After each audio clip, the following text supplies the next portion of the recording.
loving heart wakened by kindness, chords that were broken will vibrate once more. Rescue the perishing, care for the dying. Jesus is merciful, Jesus will save.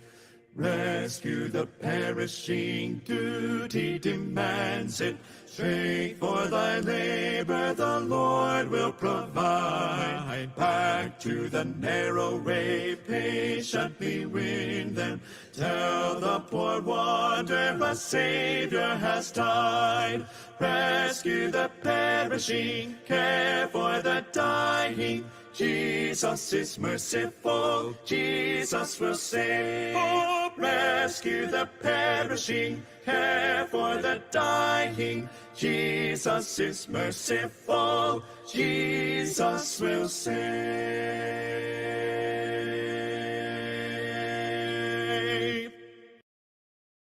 Jesus, keep me near the cross, there a precious fountain, free to 7 o'clock na po. Isang mapagpalang gabi po sa inyong lahat na naririto ngayon sa ating C4 Hope Meeting virtual. Welcome po sa bawat isa at available din po ang ating Hope Meeting via Facebook Live. Sa mga hindi po makapasok sa ating Google Meet, ayan, nakikita ko meron na po tayong 8 na nanonood sa ating Facebook Live. Masaya po kami na muli namin kayong makita at makasama sa ating gawain. Ako po si Ate Cheryl, ang inyong lingkod ngayong gabi. Palaging kagalakan po sa amin na bawat linggo tayo po ay magkakasama. Isang oras na merong awit, patotoo at mensahe ang hatid ng ating gawain na ito. Purihin po ang Panginoon sa ating mga kapatid na palaging nagdadala, nag-aanyaya ng mga bisita na po isinesend yung link para ibahagi sa inyong mga mahal sa buhay, bagong katrabaho, bagong nakikilala. Kaya naman kung bisita po kayo ngayon, hamon ko rin po sa inyo kung kayo po ay mapapagpala sa ating mapapakinggan, makiisa na din po kayo sa pag-send ng ating link upang mas marami pa ang makapakinig ng mabuting balita na hatid ng ating Hope Meeting. Para naman muli niyo pong mabalikan at mapakinggan ang ating mga patotoo at mensahe sa mga nagdaang linggo, meron po tayong Facebook group. Ipinopost po natin dyan lahat ng mga nakalipas na gawain. Mag-join lamang po kayo. Ang pangalan po niyan ay C4 Hope Meetings Group. Pwede rin po kayong mag-type ng inyong mga comment. Kung kayo po ay may katanungan, pwede niyo rin pong ilagay dyan. Even your prayer request, kagalakan po namin na isama kayo sa aming mga pananalangin. At meron po ulit tayong breakout sessions after po nito, kaya maganda, masaya kung kayo po ay makikibahagi sa ating sharing time. Palagi po tayong nagsisimula sa pagbasa ng kanyang mga salita. Sabi po sa aklat ng Hebreo, Kabanatang 6, mga talatang 18 hanggang 19, hindi nagbabago at hindi man lang nagsisinungaling ang Diyos. Kaya tayong nakatagpo ng kanyang kalinga ay panatag ang loob na umaasa sa mga pangako niya. Ang pag-asang ito ang siyang matibay at matatag na angkla ng ating buhay. Purihin ang Panginoon sa kanyang mga salita. Ngayon naman, hinihilingan ko pa ang ating COB, Kuya Johnny Mabilangan, para sa pagbati. Yan, pagbati po sa inyong lahat mula po sa C4 Christ the Cornerstone Christian Communities. Una po, papasalamat po kami sa ating mga partner churches, ang ECC, Emmanuel Community Connection, at ang ABCF po, ang Bulong Bible Christian Fellowship, na sumusuporta po sa gawain ng Hope Meeting. Maraming salamat din po sa bawat isa na kabahagi sa gabing ito.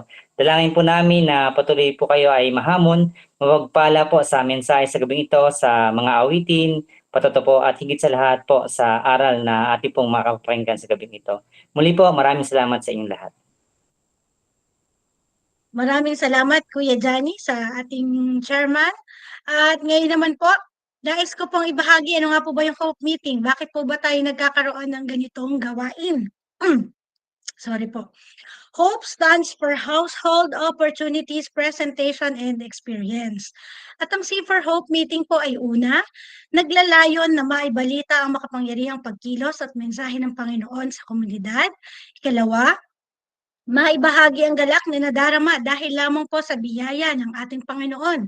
At ikatlo, layunin po nito na mahamon ang bawat isa na tumugon sa Panginoon at makibahagi sa buhay na may pagpapahalaga sa Kanya at sa Kanyang kalooban. Kaya't sa bawat isa na naririto, wala po kaming ibang dalangin kundi ang mahamon kayo. Sa atin pong pagpapatuloy, tayo po ay umawit sa ating Panginoon. Kung alam niyo po, sabayan po natin. Banal mong tahanan.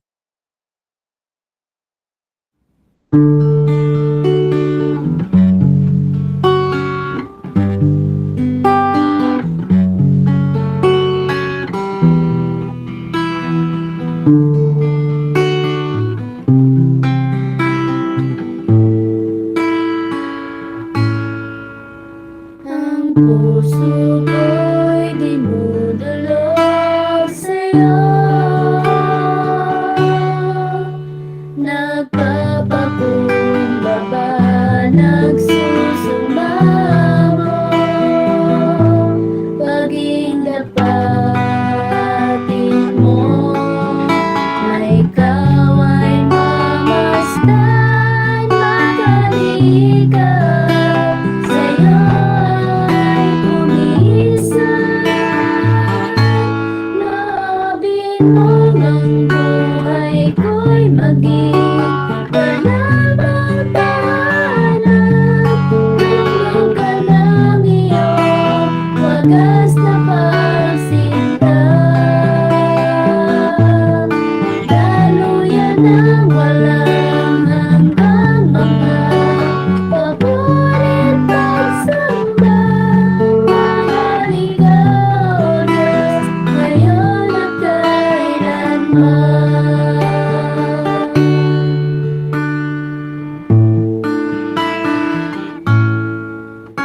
Ang puso ko'y dinudulog sa'yo.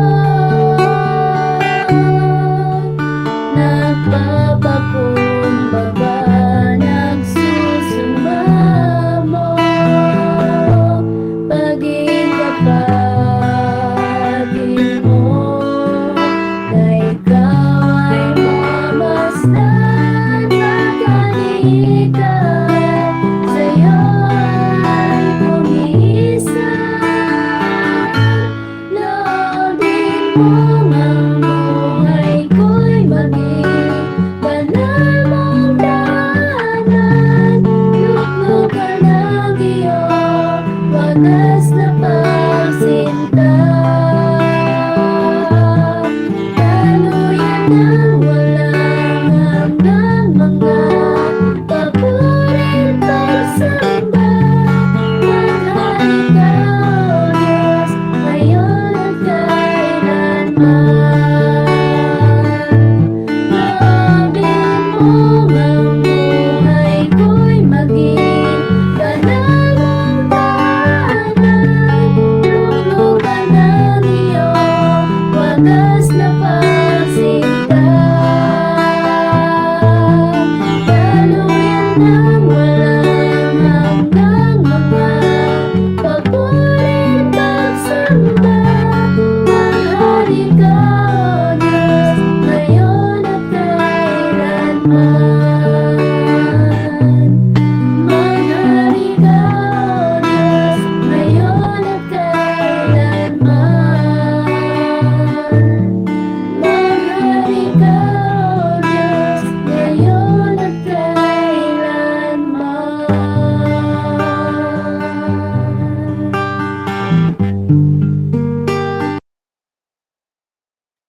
Amen. Salamat sa napakagandang mensahe ng awit. Baka nasa inawa ng bawat isa na tayo ay panahanan ng banal na espiritu at sa tuwina ay ang Panginoon ang maghari sa ating mga buhay.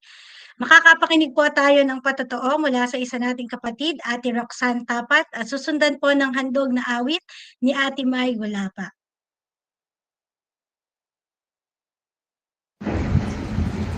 Magandang gabi po. Ako po si Roxanne Tapat, anak ni Daddy Rudy and Mami Shirley. May asawa at 2 anak. Elementary grade level pa lang po ay nakakilala na ako kay Lord dahil sa tulong at gabay ng aking mga magulang. Ngunit masasabi kong di po ito ganun kalalim. Pero salamat dahil walang patid ang pagtutuwid at gabay ng aking mga magulang maging ng C4 family upang patuloy na lumago at lumalim sa Panginoon. Kung inyo pong maitatanong, ako po ay isang army wife. At bago po kami magpakasal ay matagal kaming LDR dahil siya ay sundalo at ako naman po ay nurse sa ibang bansa. Maraming mga bagay-bagay na di ko na po iisa-isahin ang nagsama-sama upang kami ay humantong sa muntikang paghihiwalay. Ito ay dahil sa napakataas po ng aking pride. Kaya kong sabihin na kaya ko namang mabuhay mag-isa. Madali lang sa aking bumalik sa ibang bansa at magpatuloy sa aking career at kung ano-ano pang makasariling kadahilanan. Ngunit salamat sa biyaya at habag ng Panginoon, hindi niya hinayaan na masira ang aming pamilya na sinisimulan pa lang naming buuin ng mga panahon na yon. Pagamat mahirap na sa umpisa ay natutunan ko pong maging submissive, intindihin ang uri ng kanyang trabaho, ipanalangin ang bawat nangyayari sa aming pamilya, at ang lagi kong panalangin yung galing sa kanta ng araw na aming kasal na Lord, help me to love you more than I love Him so I can love Him even more. At ganun din po siya. Mas nag-e-effort na siyang mag-explain kung bakit bigla siyang hindi makakasama sa mga special events ng aming buhay tulad ng anniversaries, birthdays at marami pang iba. Dati lagi kong hinihiling na baguhin ni Lord ang aming sitwasyon. Pero mas binabago ni Lord ang aming puso at isip upang mas makita namin ang bawat positibong nangyayari sa aming pamilya. At iyon ay dahil lamang sa biyaya ni Lord. Salamat sa aking mga magulang at kay Kuya Pastor Roy nung siya ay nabubuhay pa dahil sa mga advice nila na naaayon sa salita ng Diyos. Tunay na puno ng pag-asa, kapayapaan ang dala kapag sa Diyos pinagkakatiwala ang lahat. Panghuli ay nais ko pong sabihin na it takes a strong woman to love a military man daw. Hindi po ako agree doon. Ang totoo po, kung wala si Lord sa buhay ng bawat isa, kahit gaano ka pa katapang, kalakas o katalino, we cannot do anything.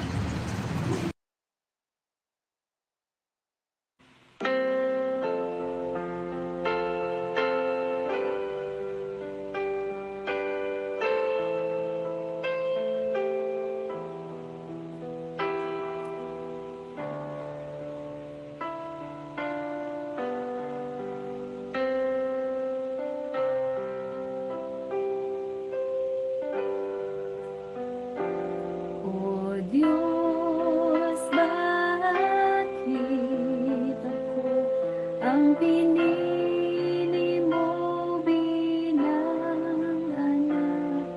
Batid mo ang aking buhay. Bakit pinatawad mo, nilinis, iniligtas sa krus, sala ko'y binayaran.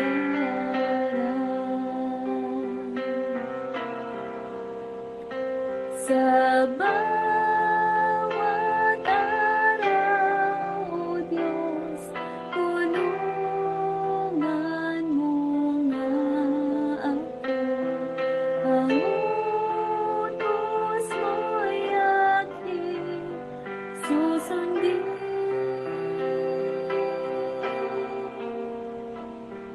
Buong buhay ko alay sa'yo hanggang sa langit dumating.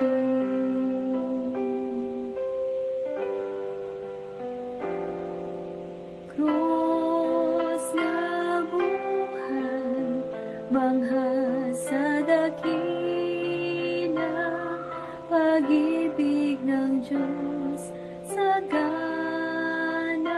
ang biyaya niya.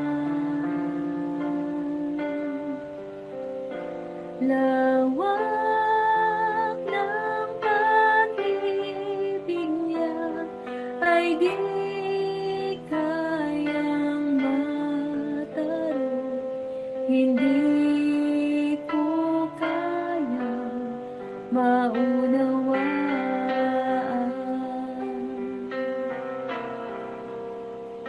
Sa bawat araw, O Diyos, tulungan mo nga ako. Ang utos mo'y aking susundin.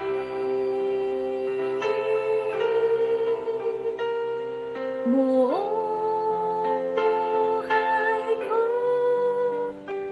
alay sa iyo hanggang sa langit dumating.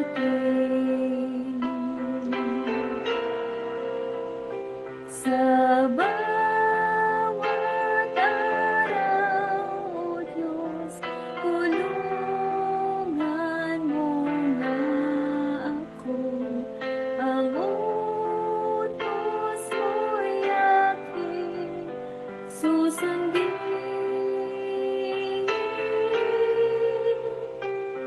Buong buhay ko alay sa iyo hanggang sa langit dumating. Hanggang sa langit dumating.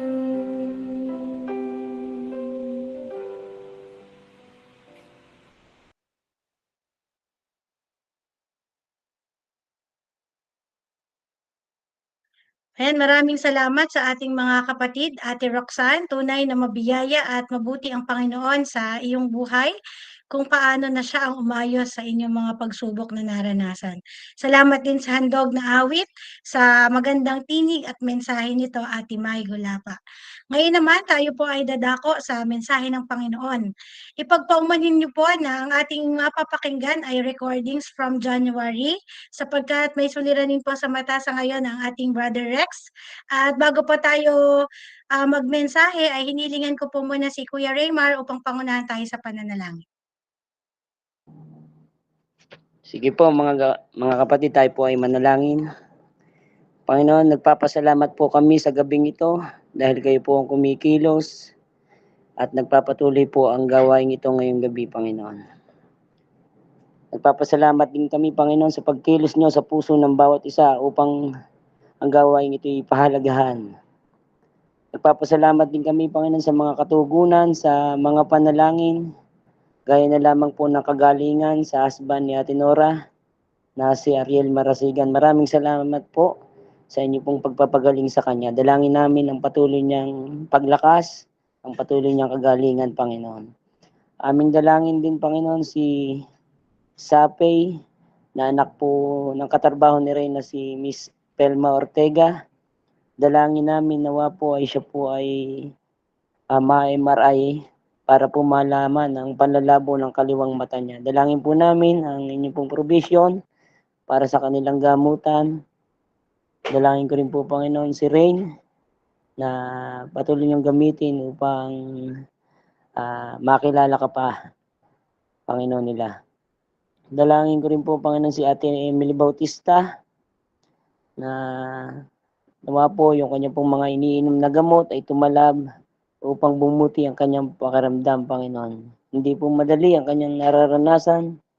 Dalangin po namin na nawa po sa mga hirap na kanyang nararanasan, kaya nga po ang patuloy na magbigay sa kanya ng kaaliwan, kapayapaan, at patuloy na pagtitiwala sa inyo. Nawa po gamitin niyo po ang sitwasyong ito upang mahayag ka, makilala ka pa ng kanilang buong sambahayan. Tunay nga po na magpakahayag ka sa kanila, Panginoon. Maging si Kuya Danny Santiago, amin pong inilalapit. Kami po ay nagpapasalamat sa inyo dahil kayo po ang kumikilos sa buong sambahayan ng Santiago. Kayo nga po ang patuloy na kumikilos sa kanilang puso upang ang kanilang pananampalataya, upang yung kanilang paninindigan ay naroon, Panginoon, sa kabila ng mga nakapaligid, mga tukso. Nandun po, Panginoon, ang inyo pong pagsama sa kanila. Tunay nga po, Panginoon, na kayo po ang Diyos ng makapangyarihan sa lahat. Nawa po gamitin niyo po ang sitwasyong ito upang mahayag ka, hindi lang po sa kanilang sambahayan, maging sa kanilang mga kamag-anak at kapamilya, Panginoon. Nawa po ay kayo nga po ang patuloy na magpapagaling kay Kuya Danny. Nawa po yung pagtitiwala niya at pag-asa sa inyo lamang, Panginoon. Amin pong dinadalangin din ang gawain ngayong gabi na nawa po ay maging maayos ang reception, ang signal ng bawat isa. Dalangin po namin na kayo nga po kumilos, hindi lang po sa aming mga bisita, kundi sa bawat isa sa amin, na ang kapahayagan ng inyong mga salita ay patuloy na kumilos at bumago sa puso't isip ng bawat isa, na patuloy na makilala ka pa namin ng lubusan, Panginoon. Maraming salamat po. Tinataas po namin ang lahat ng ito.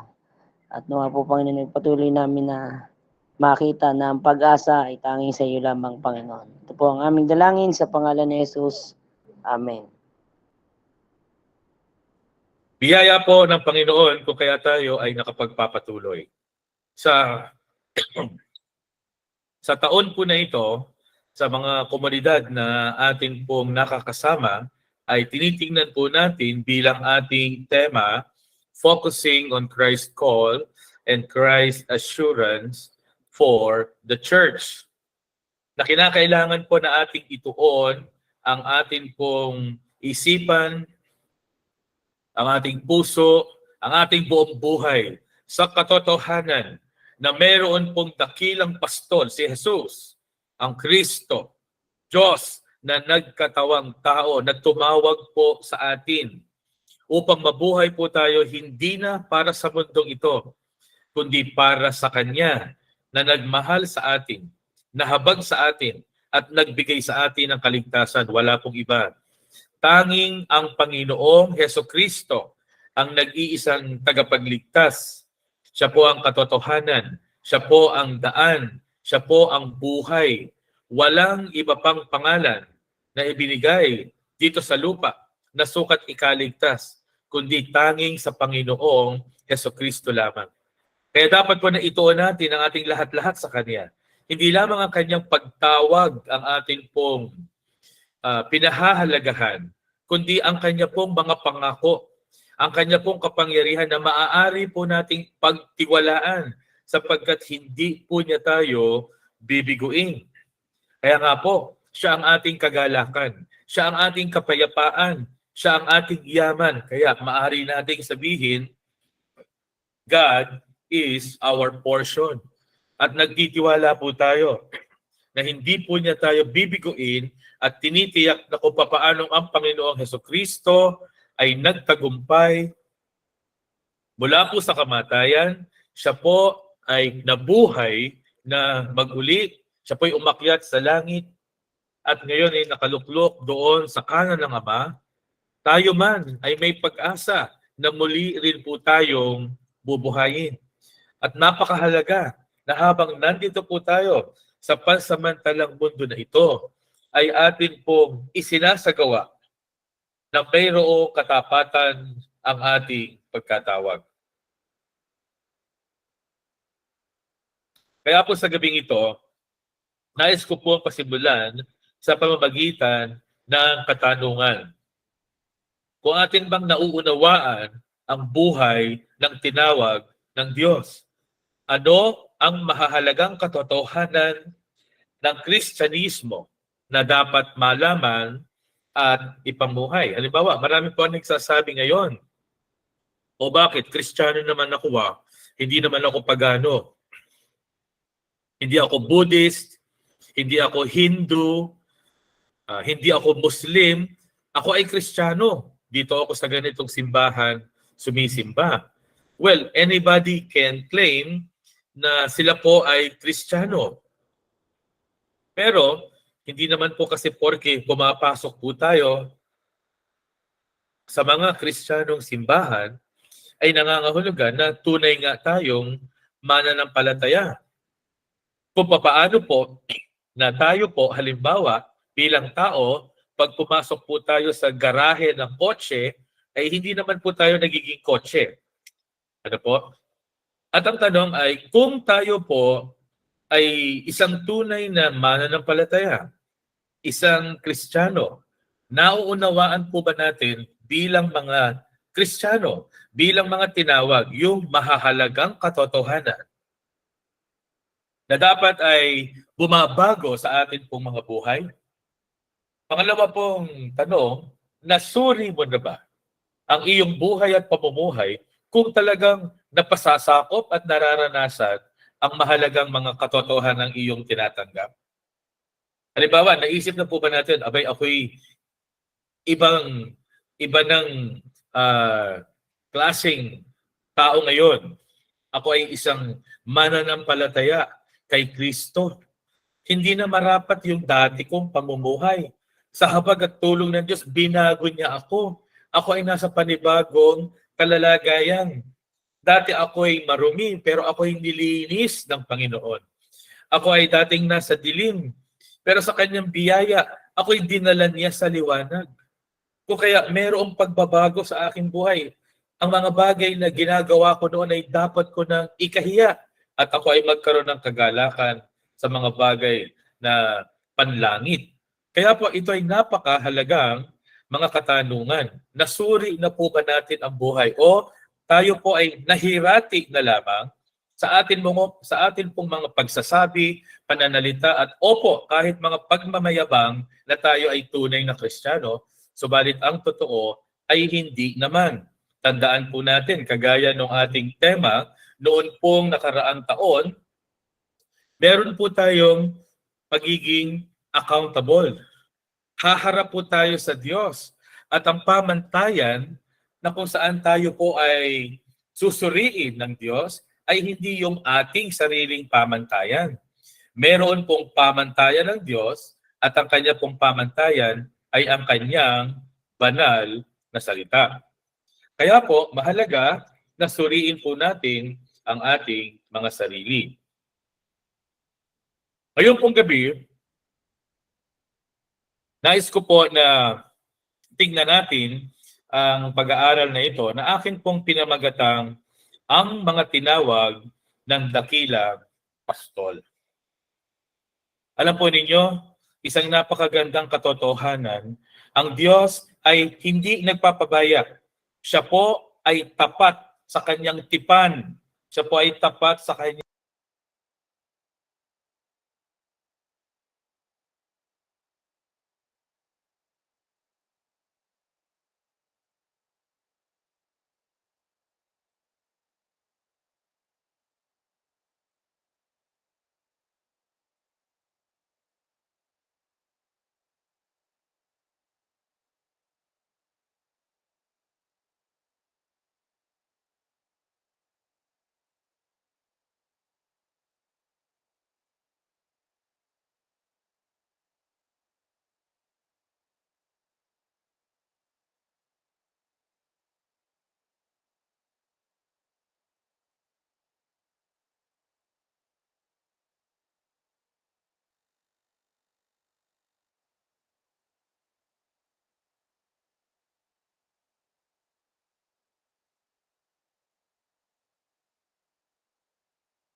Pag paumanhin po natin, wait lang po, inaayos lang po. Medyo mahina lang po ang signal. Thank you po.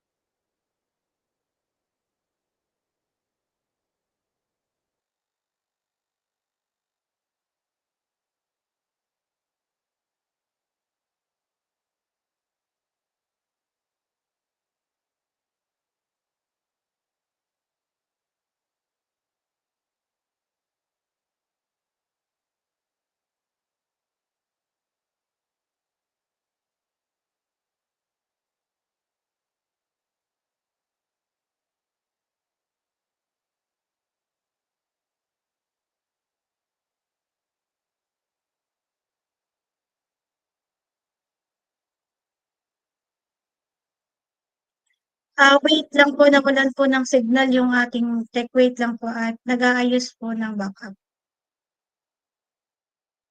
At mga lingkod.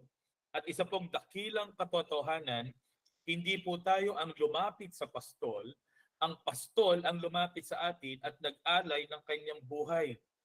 Siya po ang tumawag sa atin upang mabago. Tayo po ay nabago dahil sa kanyang kapangyarihan.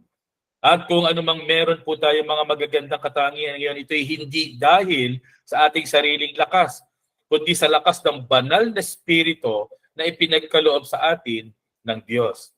Sino ang dakilang pastol? Walang iba kundi ang ating Panginoong Hesus. Sinabi po ng Panginoong Hesukristo, kilala ko ang aking mga tupa at ako na may kilala nila. Iniaalay ko ang aking buhay para sa mga tupa. Ito po ay pananalita ng ating pong Panginoong Hesus. At kanya pong sinasabi na ang mga tunay na tupa, yung hindi peke, yun pong mga hindi huwad, hindi po yung mga nagpapanggap, kilala po niya, hindi siya madadaya. Hindi lamang po sa kilala niya ang kanyang mga tupa, yung mga tunay na tupa, kilala ang kanilang pastol. Kaya nga po kapag nagsalita ang pastol, nakikinig ang mga tupa. Meron po mga pagkakataon, napakarami nagsasabi, Kristiyano ako, pero ayaw po sa tinig ng dakilang pastol. Ayaw po sa salita ng Diyos. Pero alam po ninyo, maliwanag ang sinabi ng Panginoong Hesukristo. Kilala nila ako at nakikinig sila sa akin. Kaya po, hindi pinanghinayangan ng Panginoon, ng Diyos, na ialay ang buhay ng anak para sa kaligtasan ng mga tupa. Sabi ng Panginoong Hesukristo, iniaalay ko ang aking buhay para sa aking mga tupa. Dito po sa aklat ng Juan, kabanatang 10, talatang 3 hanggang talatang 5. Tingnan po natin ang dakilang katotohanan na ito. Tinatawag niya ang kanyang mga tupa. Sa kanilang pangalan, sabi ni Jesus, inilalabas sila sa kulungan. At kapag nailabas na, siya ay nangunguna sa kanila at sumusunod naman ang mga ito sapagkat kilala nila ang kaniyang tinig. Hindi sila susunod sa iba, kundi tatakbong palayo. Sapagkat hindi nila kilala ang tinig ng iba. Maganda po, tanungin natin yung ating sarili. Tunay po ba tayong tupa? Tunay po ba tayong kabahagi ng kawan? Tayo po ba ay tunay na Kristiyano? Paano natin ito nasabi? Sabi po ng ating Panginoong Hesukristo, kilala ko ang aking mga tupa. Alam ko ang kanilang mga pangalan, hindi po magmimintis. Walang mahirap sa ating Panginoong Hesukristo sapagkat siya'y tunay na Diyos. Siya po'y Diyos ng mga Diyos at Panginoon ng mga Panginoon. Kaya po, kilala daw po siya ng kanyang mga tupa at sumusunod sa kanya ang kanyang mga tupa. Hindi daw po susunod sa iba. Sapagkat ang tupa po ay loyal. Ang tupa ay marunong. Susunod po sila sa tanging pastol na nakikilala nila. Maganda po ang mga pananalita ng ating Panginoong Hesukristo na punong-puno ng katotohanan at kapangyarihan. Dito po sa Juan, kabanatang 10 pa din, talatang 27 hanggang 30, sa patuloy na paglalarawan na siya po ang dakilang pastol ng mga tupa na nag-aalay ng kanyang buhay. Sabi po niya, nakikinig sa akin ang aking mga tupa. Nakikilala ko sila at sumusunod sila sa akin. Binibigyan ko sila ng buhay na walang hanggan. Kailanmay hindi sila mapapahamak at hindi sila maaagaw sa akin ni numan. Ang aking Ama na siyang nagbigay sa kanila sa akin ay lalong dakila sa lahat at hindi sila maaagaw ni numan sa aking Ama. Hindi po ba't napakagandang panghawakan? Yun pong kaligtasan, yun pong naalis na ating takot at napalitan po ng pag-asa. na tayo po ay may buhay na walang hanggan, hindi pala sa ating sariling kakayanan, hindi sa ating mga magagawa. Ito po ay ibinibigay ng Panginoong Hesukristo. Siya lang ang makapagbibigay nito kung tunay na meron po tayong pakikiisa sa Kanya. At sinasabi po dito, siya na nagbigay ng buhay na walang hanggan. Walang makakaagaw sa atin sa Kanya. Hindi tayo maiaalis sa kamay ng Ama. Hindi tayo maaagaw ni numan. Kaya po, ito'y isang dakilang katotohanan na dapat po ay ating pahalagahan at ito po ay bumago sa atin pong mga buhay. May kaakibat ang pagkatawag na ito sa mga tupa na maganda po suriin ang bawat isa sa atin. Kaya po, titignan po natin ngayon ano po ang mga katotohanang dapat ay nalalaman ng isang tupa na tinawag ng dakilang pastor. Ano ang mahahalagang kaalaman na ito na dapat makita at maunawaan ng isang tinawag? Una, ang kasamaan ng atin pong mga puso. Nasa totoo lamang, kung sa atin pong mga sarili, hindi natin kaya na maging malinis. Hindi natin kayang maliwanagan. Paano po tayong maliliwanagan kung tayo'y nasa kadiliman? Kahit gustuhin nating makaalis sa pusikit na karimlan, hindi naman natin kayang gumawa ng liwanag. Pero ang sabi po ng Biblia, niliwanagan tayo ng Panginoong Hesukristo. Yung pong ating karumihan, yung ating kasalanan, yung ating pong kadiliman ay nagpapakita na ang ating pong pinakakaibuturan ng ating pong puso ay marumi sa harap ng Diyos at wala po tayong pag-asa, wala tayong kayang ipagmayabang. Sa totoo lamang po, hindi tayo ang lumapit sa Diyos. Ang Diyos ang lumapit sa atin. Sabi nga ng Panginoong Hesukristo hindi kayo ang pumili sa akin. Ako ang pumili sa inyo. Tayo po ay makasalanan. Tayo po ay marumi. At pag minsan iniyayabang ng mga tao, alam naman ika ng Diyos ang laman ng aking puso. Sa totoo lamang, nakakatakot po yun. Ang sinasabi po kasi natin, nalalaman ng Diyos ang laman ng ating puso. At alam po ninyo, ang laman talaga ng ating puso ay makasarili. Tayo po'y marumi. Nakakahiya sa harapan ng Diyos. Ang nilalaman ng ating mga isipan. Kahit anong gawin nating pagtatago, lantad po yan sa Panginoon. Ano po ang sabi ng Biblia patungkol sa ating mga puso? Dito po sa Jeremias, Kabanatang 17, ito po ang ating masusumpungan. Sino ang makakaunawa sa puso ng tao? Ito'y mandaraya at walang katulad. Wala ng lunas ang kanyang kabulukan. Akong si Yahweh, ang sumisiyasat sa isip at sumasaliksik sa puso ng mga tao. Kaya po, wala tayong maipagmamalaki. Alam ng Diyos yung ating kaibuturan. Yung isip at yung ating puso, sinasaliksik ng Diyos. Alam din po ng Panginoon kung peke yung ating mga pagpupuri, pagsamba at paglilingkod. Dito po sa Mateo, Kabanatang 15, talatang 8, ganito po yung ating masusumpungan.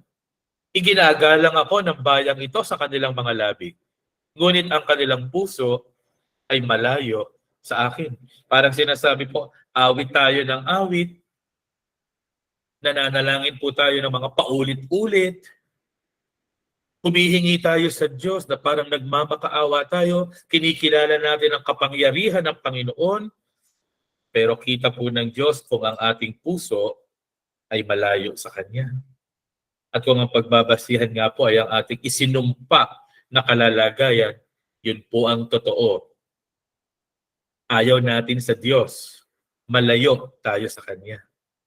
Kaya po, doon po sa aklat ng Hebreo, Kabanatang 3, talatang 12, ganito po yung ating masusumpungan. Mga kapatid, mag-ingat kayo na walang sino man sa inyo ang may pusong masama at walang pananampalataya na naglalayo sa buhay na Diyos. Ang totoo po, lahat po tayo ay nasa ganyang kalalagayan. Pero ito po yung pangalawang katotohanan na dapat nating malaman bilang tinawag. May kasamaan ang ating pong mga puso. Subalit, purihin ang Panginoon, ang kanyang kabanalan ay lumikha po ng kaibahan sa atin. Ang banal na Diyos na hindi po tayo karapat-dapat. Dahil tayo po ay masama, siya po ay banal, dapat nating makita ang kanyang kaibahan. Ang Diyos po ay hindi kagaya natin na nagkakasala at marumi. Wala po ni katiting na kadiliman sa Kanya. Ni katiting na karumihan. Siya po ay kabanal-banalan. Sabi po doon sa Isaias, Kabanatang 6, Talatang 3, banal, banal, banal ang Panginoon ng mga hukbo. Ang buong lupa ay puno ng Kanyang kaluwalhatian. Kaya nga po sabi ni Propeta Habakuk, tingnan po natin, Habakuk Kabanatang 1, Talatang 13, itong kabanal-banalang Diyos. Sabi po ni Habakuk, ang iyong mga mata ay malilinis at hindi makakatingin sa kasamaan at hindi makakatingin sa kamalian. Kaya nga po sa totoo lang, tayo na marumi, makasalanan, kagaya ng unang puntos natin, talaga pong malalayo po sa buhay na Diyos. Malalayo sa banal na Diyos, sa maluwalhating Diyos. Dito po sa pahayag, Kabanatang 21, tingnan po ninyo ang standard na meron ng kabanalan ng Diyos. Sabi po diyan, aklat ng Apokalipsis, dadalhin nila sa loob niyo ng karangalan at kapurihan ng mga bansa. Hindi makakapasok doon ang anumang bagay na marumi o ang sino mang gumagawa ng karumaldumal o ng kasinungalingan, kundi sila lamang na nakasulat sa aklat ng buhay ng Kordero. Wala pong pag-asa yung marumi, tayong lahat. Wala pong pag-asa yung nadirimlan, tayong lahat. Hindi tayo bagay doon po sa lugar na maluwalhati. Pero may binanggit po dito, merong mga papapasokin, yung mga nakasulat sa aklat ng buhay ng Kordero. Ang tanong, sino ito? Kaya mahalaga pong alam ng isang tinawag na tinawag siya. Kaya po, sabi dito, oo, may kasamaan ng ating puso, walang lunas. Ang Diyos ay banal, hindi tayo karapat-dapat, pero nagkaloob ang Diyos ng kaligtasang mula sa dakilang pastol. Gumawa ang Diyos ng 100 upang magtamok tayo ng kaligtasan. At ito po ay ang Panginoong Jesucristo, ang dakilang pastol. Sabi dito sa Roma, Kabanatang 5, Talatang 8 hanggang 9, ngunit ipinadama ng Diyos ang kanyang pag-ibig sa atin nang mamatay si Kristo para sa atin noong tayo'y makasalanan pa. Namatay po si Kristo para doon po sa mga tupa, hindi nung nagpapakabait sila. Namatay nung sila'y makasalanan pa. Tinubos sila ng pastol. Kaya sabi ng Panginoong Jesus, iniaalay ko ang aking buhay para sa aking mga kaibigan. Iniaalay ko ang aking buhay para sa mga tupa. At ang kamatayan na ito ng Panginoong Jesucristo, ang kanyang pag-aalay ng kanyang buhay. Sabi dito, sa pamamagitan ng kanyang dugo, tayo ngayon ay napawalang sala. At tiyak na maliligtas tayo sa puot ng Diyos. Yung hindi po kayang gawin ni Rex para sa kanyang sarili na maging malinis. Yung hindi kayang gawin ni Rex na makalapit sa kabanal-banalang trono. Yung hindi kayang gawin ni Rex na umalis sa kadiliman at pumunta sa kaliwanagan. Ibinigay ng Diyos kay Rex sa pamamagitan ng bugtong na anak, ang Panginoong Jesucristo. Dahil sa bugtong na anak, sa pagtubos sa akin Sa bawat isang sumasampalataya ng bugtong na anak ng Diyos na pawalang sala, naging malinis, niliwanagan. At ito po ang pangako, tiyak na maliligtas sa poot ng Diyos. Ito po yung katatayuan na gusto namin, ipinapanalangin namin na lahat sa atin na nakaririnig bawat Huwebes dito sa Hope Meeting, kaya nga po ito ay Hope Meeting, ay makakita ng ganitong pag-asa. Makita ang nag-iisang pag-asang tunay. At ito po ay tanging ang Panginoong Hesukristo. Siya'y tunay na Diyos. Siya lamang po, ang Diyos lamang ang dapat pinapanalanginan.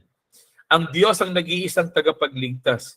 Siya lamang ang itinataas, siya lamang ang pinupuri, at siya lamang ang sinasamba. Ang sinusunod ay ang kanyang mga salita lamang. Alam po ninyo, sabi ng Panginoong Hesukristo, John chapter 10, verse 10 to 11, dumarating ang magnanakaw para lamang magnakaw, pumatay at manira. Naparito ako upang ang mga tupay magkaroon ng buhay, isang buhay na masaganang lubos. Sabi ng Panginoong Jesus, ako ang mabuting pastol. Iniaalay ng mabuting pastol ang kanyang buhay para sa mga tupa. Dapat makita po natin yung tanong dito eh. Sabi kasi ni Jesus, yung mga magnanakaw, dumadating. At ang gagawin ng mga magnanakaw, papatay at maninira. Pero sabi po ni Jesus, ako hindi. Dumating ako. Para sinasabi ng Panginoong Jesus, dumating ako sa inyong mga buhay, sa inyo na minamahal kong mga tupa. Kaya ako dumating para sa inyo na mga tupa. Para magkaroon kayo ng buhay at maranasan ninyo ang buhay na ganap, kasiyasiya. Paano nangyari yon? Yun po ang tanong. Paano nangyari na ang mga tupa ay nagkaroon ng buhay? Sabi po dito, inialay ng mabuting pastol ang kanyang buhay para sa mga tupa. Kaya po dapat ang katotohanan ito ay lumikha ng pagbabago. Kaya nga po ang pag-aaral natin. Ano po ang dapat na nalalamang katotohanan patungkol sa pagbabago ng mga tunay na tinawag? Kasi marami po yung nagpapanggap sila po ay Kristiyano. Pero ang tanong, talaga bang meron silang bagong katatayuan? So, tingnan po natin. Ang mga tinawag ng pastol ay mayroong kagalakan na una, hanapin ang Diyos, hindi ang kasalanan. O, tanong po natin ang ating sarili. Bawat sandali po ba hinahanap natin ng Diyos? Di po ba yung mga anak kapag umuuwi sa pagkalipas ng maghapon, kung sila may nag-aaral, kung sila ay nagtatrabaho, pag uwi nila sa bahay, hahanapin po nila, asan si nanay? Andun sa labas, nagluluto. Pupunta doon, hahalik, magmamano. Pero yung pong mga anak na suwail, walang pakialam. Dumating na nga, hindi pa alam nung magulang. Yung iba, hindi umuuwi. Mas masaya sa kaibigan. So magandang tanungin natin, tinawag po tayo ng pastol. Meron po ba tayong kagalakan na hanapin ng Diyos? Hanapin ang kanyang kalooban? O masaya po tayo na gumagawa ng mga ayaw ng Diyos? Sabi po doon sa Amos, Kabanatang 5, talatang 4. Lumapit kayo sa akin, kayo'y mabubuhay. Huwag kayong pumunta sa Bethel upang doon humingi ng tulong. Huwag kayong pumunta sa Beersheba, sa mga taga-Gilgal. Tayak silang mabibihag. Huwag kayong umasa sa kanila. Ang Bethel ay mawawalang kabuluhan. Sabi po ni Yahweh sa mga taga-Israel, lumapit kayo sa akin. Ang mga tinawag ng pastol ay meron ding kagalakang matakot sa Diyos at hindi po sa tao. Ito po yung pangalawa. Matakot sa Diyos at hindi sa tao. So, kayo po ba ay people pleaser?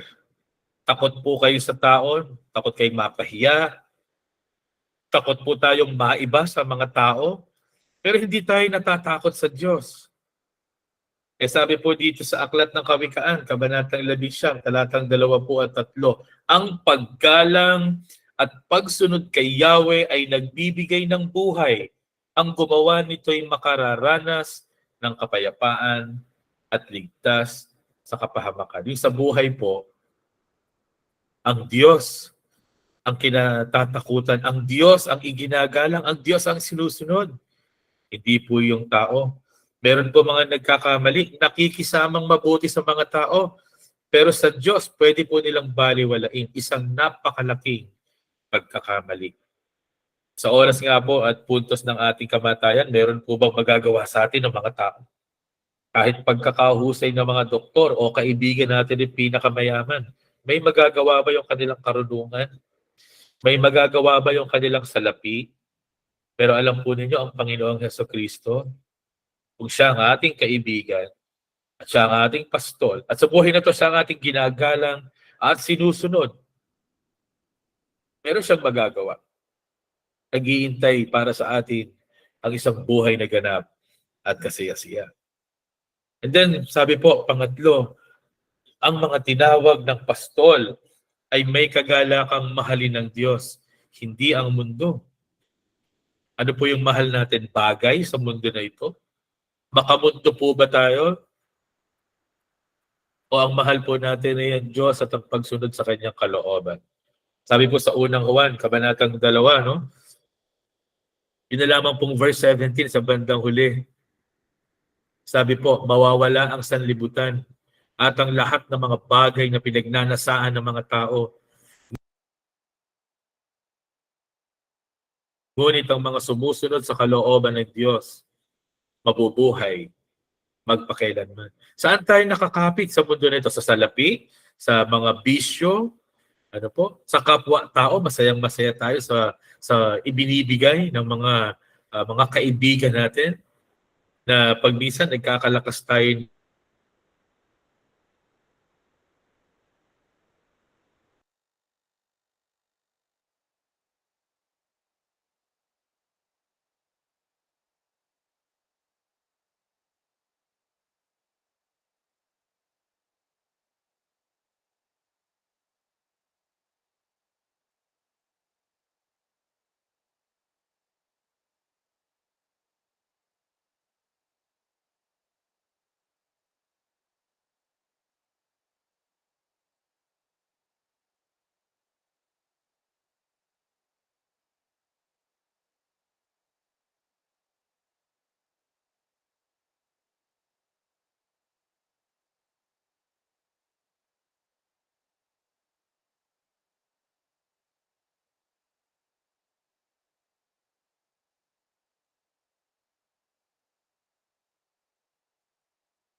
Meron tayong mga kalayawan.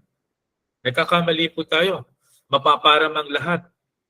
Ngunit ang sumusunod sa kalooban ng Diyos, mabubuhay magpakailanman. Ika-4, sabi po, ang mga tinawag ng pastol ay may kagalakang maniwala sa Diyos at hindi sa manlilin lang. Marami po yung napadadaya. Kaya nga po sabi ni Jesus sa mga Hudyo, Diablo ang inyong ama. Ang gusto ninyong gawin ay kung ano ang gusto niya. Siya'y mamamatay tao. Hindi siya pumapanig sa katotohanan. Kailanman. Siya'y sinungaling.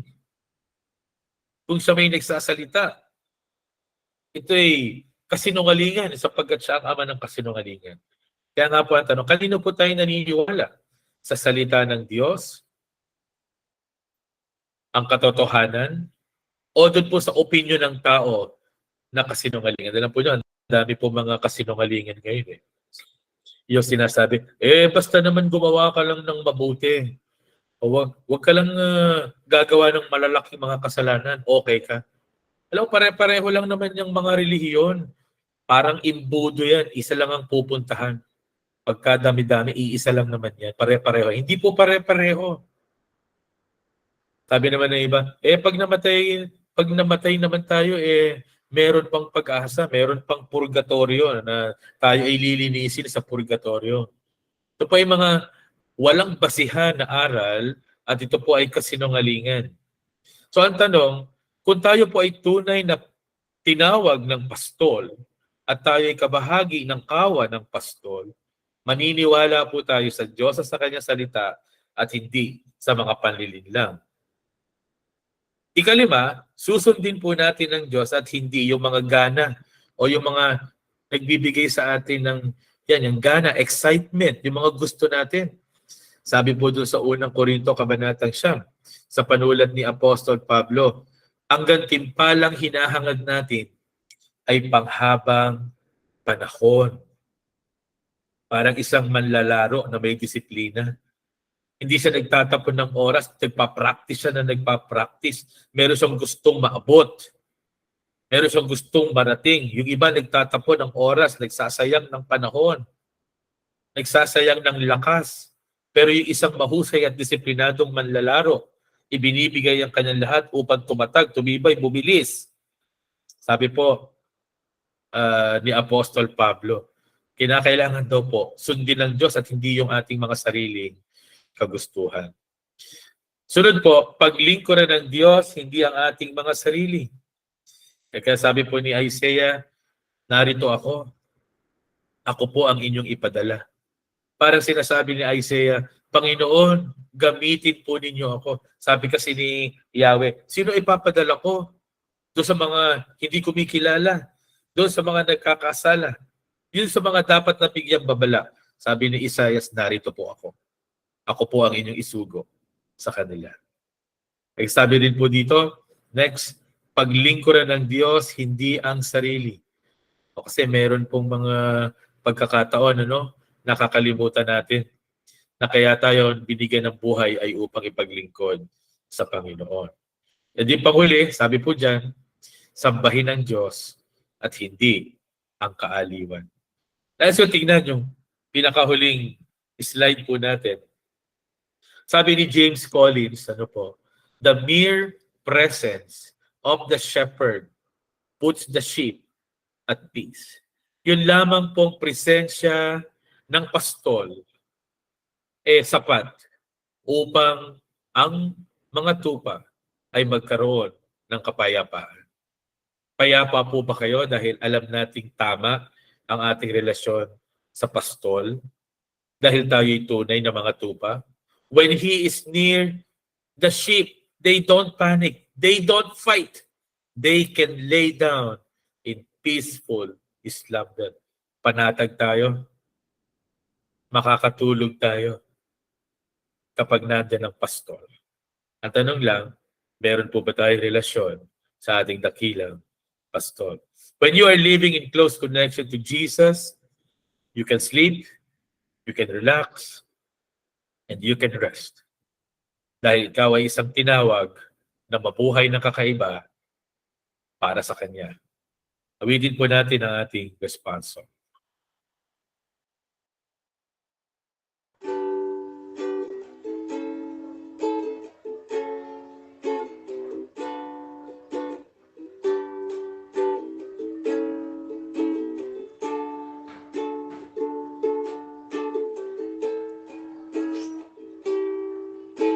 Pastol ang puso ko, ang buhay ko'y sa'yo, kaya't sa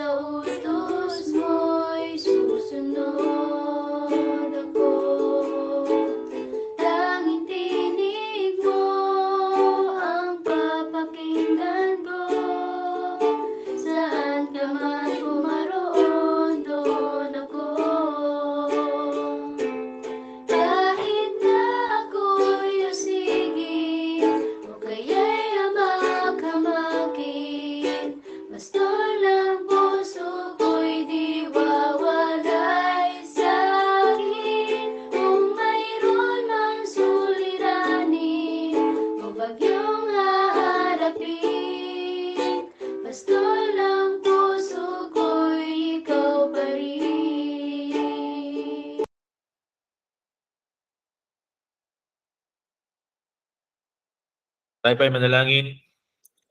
O aming amang Diyos, salamat sa pag-asa. Salamat po sa buhay na walang hanggan na ipinagkakaloob po ninyo sa inyong mga tupa. Panginoon, tulungan po ninyo ang bawat isa sa amin na nakinig ngayong gabi na makilala ang nag-iisa at dakilang pastol, ang aming tagapagligtas, ang aming Panginoong Jesus. At tulungan po ninyo na ang relasyon namin sa dakilang pastol ay lumikha ng malaking pagbabago para sa amin po mga buhay. Pagbabago na kung saan kayo po ay naluluwalhati at kami naman ay pakumbabang naglilingkod ng merong katapatan. Salamat po, igawad po ninyo inyong mayamang pagpapala sa bawat isa sa amin, sa pangalan ng Ama, at ng Anak, at ng Espiritu Santo. Amen. Magandang gabi po sa bawat isa sa inyo. And amen. Salamat sa kapahayagan ng kanyang mga salita. Bagamat recordings po ito, tunay na palagi po tayong napapagpala. Kaya wala po kaming ibang dalangin, kundi ang bawat isa na nakapakinig ng hamon buhat sa kanyang mga salita ay talagang masumpungan na nagtatapat. At ipagpaumanin po ulit natin ang mga technical issues. Ano po, mahina po kasi yung aming internet connection kaya nawawala. Ayan, baka po meron kayong pasasalamat, ay mag-unmute lamang kayo, mag-raise hand o kaya naman ay mag-message sa ating chat box. Kung wala naman, salamat po sa ating mga kapatid na nandito sa ating Google Meet 53, maging sa ating Facebook Live kanina 14, at sa ating mga kapatid na nagpagal at nagkaroon ng bahagi sa gawaing ito. Salamat kila Kuya Johnny, Kuya Raymar, kay Ate Roxanne, kay Ate Mai, at sa ating C4M3, maging sa ating Pastor Brother Rex. Ayan, kung wala na, mag-open cam po tayo. At tayo mag-picture taking. At meron po tayong breakout sessions. Okay, bibilang po ako ng 3. 1, 2, 3. Isa pa po. 1, 2, 3. Thank you po sa bawat isa sa iyo po sa breakout sessions.